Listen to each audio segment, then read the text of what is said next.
TDP మీద, TDP నాయకుల మీద ఎప్పుడు విషం జిమ్ముదామా అని సాక్షి పత్రిక, భారతిరెడ్డి ఎదురు చూస్తుంటారనుకుంటా.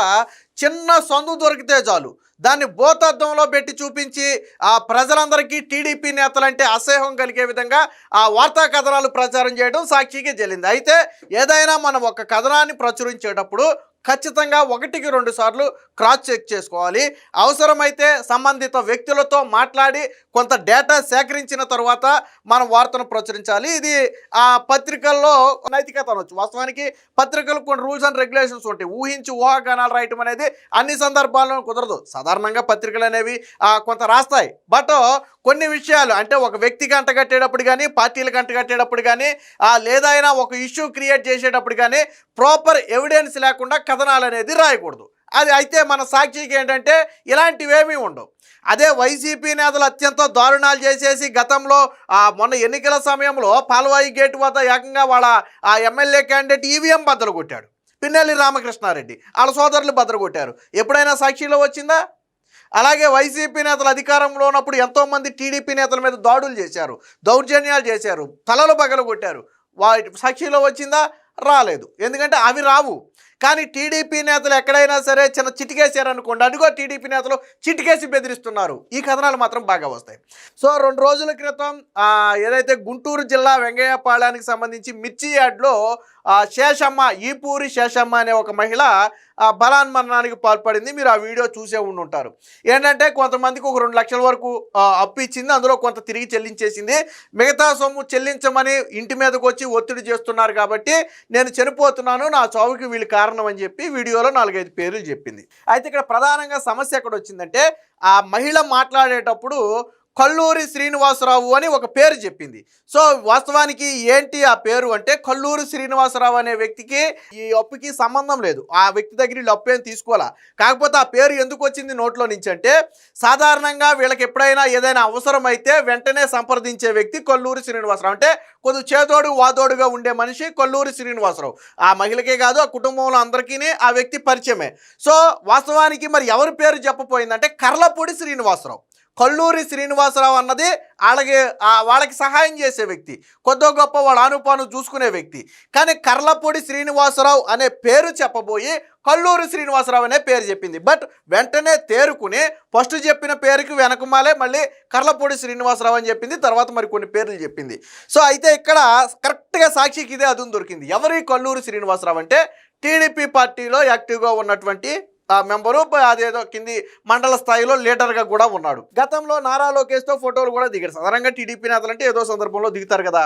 సో కరెక్ట్గా సాక్షికి ఇదే అదును దొరికింది. వాస్తవానికి ఆ కుటుంబ సభ్యుల్ని సంప్రదించి ఉండుంటే అమ్మ కల్లూరి శ్రీనివాసరావు అన్నారు, కర్లపూడి శ్రీనివాసరావు అన్నారు. సో 2 పేర్లు చెప్పారు. ఇద్దరు అందులో ఉన్నారా లేదా ఒకళ్ళే ఉన్నారా, అసలు విషయం ఏంటని ఎవరైనా సాక్షి ప్రతినిధి ఒకరు సంప్రదిస్తే వాళ్ళు విషయం చెప్పేవాళ్ళు. వీళ్ళు సంప్రదించరా. ఎప్పుడైతే కల్లూరి శ్రీనివాసరావు అన్నారో ఆ వ్యక్తి టీడీపీ పార్టీయో చాలుకంతే, ఇక దొరికింది, న్యూస్ దొరికింది అంతే. కోతి చేతి కొబ్బరికాయ దొరికినట్టుగా సాక్షికి న్యూస్ దొరికింది అంతే. పెద్ద ఆర్టికల్ వేసేశారు. టీడీపీ నేతల ఆగడాలకు తట్టుకోలేక చనిపోతున్నట్టు టీడీపీ నేతల కాల్ మనీ వ్యవహారాలని చెప్పి వాడికి ఇష్టం వచ్చింది రాసుకున్నాడు. సాక్షిలో ఇష్టం వచ్చింది రాశారు. నేను అందుకే చెప్పా, జర్నలిజంలో నైతిక విలువలు ఉండాలి. నువ్వు ఒక వ్యక్తిని నువ్వు బ్లేమ్ చేసేటప్పుడు కనీసం నువ్వు ఆ బాధిత కుటుంబాన్ని సంప్రదించాలా. ఒకవేళ కుటుంబ సభ్యులు కూడా కల్లూరి శ్రీనివాసరావు మమ్మల్ని వేధించాడని చెప్పుంటే గో హెడ్ రాయొచ్చు, తప్పులేదు. వేధించుంటే తప్పే, మనం కాదని నేను అంటా. టీడీపీ నేత కాబట్టి వేధిస్తే తప్పు కాదని నేను అంటలా. కానీ వాస్తవానికి ఆ వ్యక్తికి సంబంధం లేదు. ఇది నేను చెప్పలా. ఎవరైతే ఈపూరి శేషమ్మ అనే మహిళ మృతి చెందిందో ఆ భర్త, స్వయంగా భర్తే చెప్పాడు, కల్లూరి శ్రీనివాసరావు అనే వ్యక్తి మాకు ఆనుపాను చూసుకునే వ్యక్తి, కర్లపూడి శ్రీనివాసరావు అనే వ్యక్తి మాకు అప్పిచ్చిన వ్యక్తి. కాకపోతే ఆవిడ వీడియోలో గబుక్కుని నోట్లోకి వచ్చేసి ఆ మాట చెప్పింది. బట్ వెంటనే తేరుకుని కల్లూరి శ్రీనివాసరావు కాకుండా కర్లపూడి శ్రీనివాసరావు అనే పేరు కూడా చెప్పింది.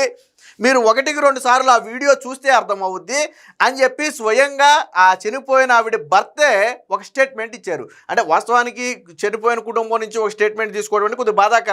కాకపోతే వైసీపీ విష ప్రచారాలకు అడ్డుకట్ట వేయాలంటే, వైసీపీ చెప్పేది అబద్ధమని మనం చెప్పాలంటే బాధిత కుటుంబ సభ్యులు చెప్పాలి. నేనో మీరో పార్టీ నాయకులు చెప్పారనుకోండి, వీళ్ళందరూ ఆ పార్టీ కొమ్ము కాసేవాళ్ళు కాబట్టి అలాగే చెప్తారు అనుకుంటారు. బట్ బాధిత కుటుంబం అయితే అబద్ధం చెప్పదు కదా. బాధిత కుటుంబం అయితే అబద్ధం చెప్పదు కదా. మళ్ళీ సాక్షిలో రాసేటప్పుడు కర్లపూడి శ్రీనివాసరావు గురించే రాశాడు. కానీ కల్లూరి శ్రీనివాసరావుతో ఉన్న ఫోటో వేశాడు. నేను మీకు ఆర్టికల్లో చూపిస్తాను, అలాగే ముందు అసలు ఆర్టికల్ చూడండి, తర్వాత ఆయన ఏం మాట్లాడాడో ఒకసారి చూద్దాం. సో ఇది సాక్షిలో రాసింది. నా చావుకు కారణం టీడీపీ నేతలే. ఇక్కడ టీడీపీ అనే పదాన్ని ఆ మహిళ ఎక్కడా వాడలా. ఇది ఎవరు రాశారు అంటే సాక్షి రాసింది. ఎందుకంటే మరి ఇందాక కల్లూరి శ్రీనివాసరావు టీడీపీ నేత కదా, సో ఆ పేరు ఉంది కాబట్టి టీడీపీ నేతలని రాసేసాడు. వాస్తవానికి దానికి సంబంధం లేదు.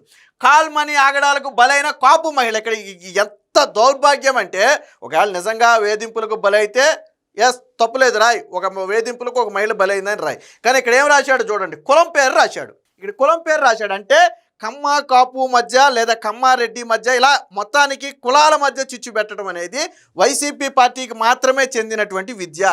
నేను ఇక్కడ ఒకటి అడుగుతున్నా సార్, నువ్వు రాసిన ఆర్టికల్ మొత్తం గురించి మాట్లాడొద్దు, నువ్వు ఇక్కడ కులాన్ని ఎందుకు మెన్షన్ చేసావు? నువ్వు ఇక్కడ కులాన్ని నువ్వు హెడ్డింగ్లో ఇది మెయిన్ పేపర్లో వేసాడు, సాక్షి మెయిన్ పేపర్లో వేసాడు. ఈరోజు సాక్షి మెయిన్ పేపర్లో ఇంకోటి కూడా వచ్చింది, పీపీపీని మేము ఇప్పుడు అడ్డుకోలేము, పీపీపీ వల్ల మీకు వచ్చిన నష్టం ఏంటని హైకోర్టు ప్రశ్నించింది. దాన్ని మాత్రం వేయలా, దాన్ని మాత్రం సాక్షి మెయిన్ పేజీలో వేయలా, కానీ దీన్ని మాత్రం సాక్షి మెయిన్ పేజీలో వేసాడు. నిన్న ఇక్కడ కాపు అనే నువ్వు కులాన్ని ఎందుకు మెన్షన్ చేసావు? అక్కడ చనిపోయిన మహిళ ఏ కులానికి చెందిన వ్యక్తి అయినా ఖచ్చితంగా బాధాకరమే, నువ్వు కులం ఎందుకు మెన్షన్ చేసావు ఇక్కడ? ఒకటి. రెండోది, టీడీపీ నేతల టార్చర్ తట్టుకోలేకపోతున్నారు. అసలు ఈ పదం ఆ మహిళ వాళ్ళ టీడీపీ నేతల టార్చర్ అనే పదం వాడలా. ఇది సాక్షిలో రాశాడు. 2 లక్షలు తీసుకుని 1,30,000 తిరిగి చెల్లించేసి అయినా రోజు ఇంటికి వచ్చి గొడవ చేస్తున్నారు, చెల్లిస్తానన్నా వినటం లేదు, తీవ్రంగా వేధిస్తున్నారు, సెల్ఫీ వీడియో తీసుకుంటూ కాపు. మళ్ళీ ఇక్కడ కూడా కాపు మహిళ బలాన్మరణం, ప్రధాన నిందితుడు టీడీపీ మండల కన్వీనర్. అది మ్యాటర్. కల్లూరి శ్రీనివాసరావు అనే వ్యక్తి టీడీపీ మండల కన్వీనర్గా ఉన్నాడు. ఇక్కడికి అంతే దొరికింది, రాసుకోవడానికి దొరికింది. ఇక గుంటూరు జిల్లా వెంగళపాలెంలో ఘటన అన్నాడు. దీనికి సంబంధించి లోన ఏం రాశాడో చూడండి ఒకసారి. లోన మట్టికి ఏం రాశాడో చూడండి. నా సాగుకు కారణం టీడీపీ నేతలు కల్లూరి శ్రీనివాసరావు, కర్లపూడి శ్రీనివాసరావు. సాక్షిలో కూడా ఈ కర్లపూడి శ్రీనివాసరావు అనే పదాన్ని రాశాడు. ఎందుకంటే ఆ మహిళ కల్లూరి శ్రీనివాసరావు చెప్పి వెంటనే తేరుకుని కర్లపూడి శ్రీనివాసరావు అంది. సో కల్లూరి శ్రీనివాసరావు అనే వ్యక్తి వాళ్ళకి శ్రేయోభిలాషి. తర్వాత రమేష్, పద్మ చెల్లి సీత, ఆమె పెద్ద కొడుకు, మొత్తానికి 4-5 పేర్లు పెట్టింది. సో వాళ్ళ టార్చర్ తట్టుకోలేకపోతున్నాను. ఇక్కడ మట్టికి చూడండి, కర్లపూడి అనే రాశాడు చూడండి. కర్లపూడి శ్రీనివాసరావు తురకపాలెం గ్రామంలో 2 లక్షలు అప్పుగా ఇప్పించగా అందులో 1,30,000 తిరిగి చెల్లించేశా, అయినా రోజు వేధిస్తున్నారు. ఇక్కడ ఏం రాశాడు? కర్లపూడి శ్రీనివాసరావు వేధిస్తున్నాడనే రాశాడు. సాక్షిలో ఏం రాశాడు? ఇక్కడ కర్లపూడి శ్రీనివాసరావు తురకపాలెం గ్రామంలో 2 లక్షలు అప్పు ఇప్పించగా అందులో 1,30,000 తిరిగి చెల్లించేశా, అయినా రోజు వేధిస్తున్నాడని రాశాడు. కర్లపూడి శ్రీనివాసరావు అని కరెక్ట్గానే రాశాడు. వాస్తవం కూడా అదే. కానీ ఫోటో ఏం వేసాడు చూడండి. ఇక్కడ మంత్రి నారా లోకేష్తో టీడీపీ గుంటూరు రూరల్ మండల అధ్యక్షుడు కల్లూరి శ్రీనివాసరావు. నువ్వు ఇక్కడ ఎవడ ఫోటో వేయాలా? నువ్వు ఎవడ వేధింపుల వల్ల మరణించాడని చెప్పి రాసావు? నువ్వు అక్కడ కర్లపూడి శ్రీనివాసరావు అని నువ్వు రాసావు కదా. నువ్వు కర్లపూడి శ్రీనివాసరావు ఫోటో వేయాలి కదా. టీడీపీతో ఉన్నాడా లేదా పక్కన పెట్టి నువ్వు ఎవడ ఫోటో వేయాలి? ఇక్కడ కర్లపూడి శ్రీనివాసరావు ఫోటో వేయాలి. వేసావా నువ్వు? ఇక్కడ ఎవడ ఫోటో వేసావు నువ్వు? అక్కడ ముందు చెప్పిన పేరుని తీసుకొచ్చి ఈ వార్త రాసేసావు. సో ఇది అంటే సాక్షి ఎంత దిక్కుమాలిందంటే ఇక్కడ కూడా రాశాడు చూడండి. కల్లూరి శ్రీనివాసరావు ఎమ్మెల్యే అనుచరుడు అని రాశాడు. ఇక్కడ శేషమ్మ సెల్ఫీ వీడియోలో చెప్పిన కల్లూరి శ్రీనివాసరావు టీడీపీ గుంటూరు రూరల్ మండల అధ్యక్షుడు, స్థానిక టీడీపీ ఎమ్మెల్యే బోర్ల రామాంజనేయులు అనుచరుడు. దీంతో ఆయన ఆగడాలకు అడ్డ. ఇదంతా ఈడి కల్పితం. మళ్ళీ వాస్తవానికి కల్లూరి శ్రీనివాసరావు అనే వ్యక్తి అప్పులు ఇచ్చింది లేదు, డబ్బులు వసూలు చేసింది లేదు. ఆ వ్యక్తి పార్టీలో ఉన్నమాట వాస్తవం. దీనికి ఆధారం ఏంటి? ఎవరు చెప్పారు చూడండి ఒకసారి. సో ఎవరంటే ఇప్పుడు మాట్లాడే వ్యక్తి ఎవరైతే శేషమ్మ అని మనం అనుకున్నామో, చనిపోయిన శేషమ్మ అనుకున్నామో, ఆవిడ భర్త ఆయనే స్వయంగా ఒక స్టేట్మెంట్ ఇచ్చాడు. ఏనండి ఒకసారి. నా భార్య చనిపోవడానికి కారణం దీపూరి రమేష్, కానీ ఇది ఆవిడ చిట్టిన దాని వల్ల.